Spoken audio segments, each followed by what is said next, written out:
మందు బాబులు ఫుల్ ఖుషి. ఎందుకంటే ఎక్కడికక్కడ బెల్ట్ షాపులు వచ్చేసినాయి, ఎక్కడికక్కడ వైన్ షాపులు వచ్చేసినాయి, కావాల్సిన బ్రాండ్ దొరుకుతున్నాయి, 99 రూపాయలకు కూడా మందు దొరుకుతుంది.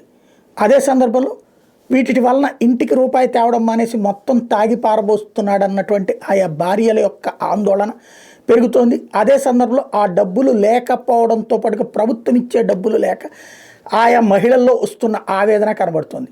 భర్త సంపాదన ఇంటికి రాదు, ప్రభుత్వం నుంచి 10 పైసలు రాదు.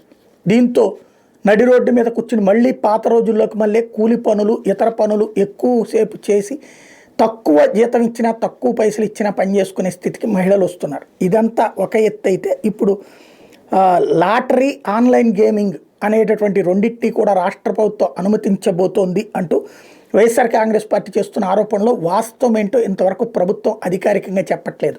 నిజమా? లాటరీ అంటే మరింత దోపిడీకి గురి కావడం, ఆన్లైన్ గేమింగ్ అంటే మరింత దోపిడీకి గురి కావడం, ఇప్పటికే మరొక కొత్త సమస్య పట్టి పీడిస్తోంది. వివిధ ప్రాంతాల్లో అనధికారికంగా, అంటే ప్రభుత్వం అధికారికంగా క్లబ్బులకు పర్మిషన్ ఇవ్వలేదు, కానీ అనధికారికంగా క్లబ్బులు నడిచిపోతున్నాయి, పేకాటలు అయిపోతున్నాయి. మధ్యతరగతి కూడా రూపాయలు కాదు, వందలు, వేలు, లక్షల రూపాయలు తగలేసుకుంటున్నారు.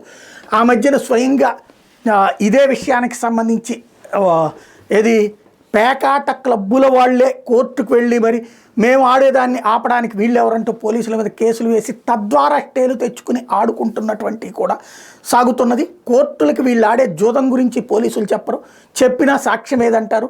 ఇక్కడ వీళ్ళు జూదమే ఆడుతుంటారు.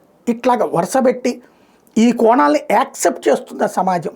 అంటే తెలియని వాళ్ళకి అబ్బే ఇదంతా వదంతి, లేదా మాటల దాడి, లేదా ఆరోపణలు. తెలిసిన వాళ్ళకి నిజమే కదా ఇది అన్నటువంటిది. ప్రస్తుతం దీనివల్ల బాధితులైన వాళ్ళకి ఈ విషయం తెలిసి తప్పించి, బాధితులు కానటువంటి వాళ్ళు మాత్రం ఇదంతా అపోహ, ఊహ, లేకపోతే ప్రచారం అని అంటారు.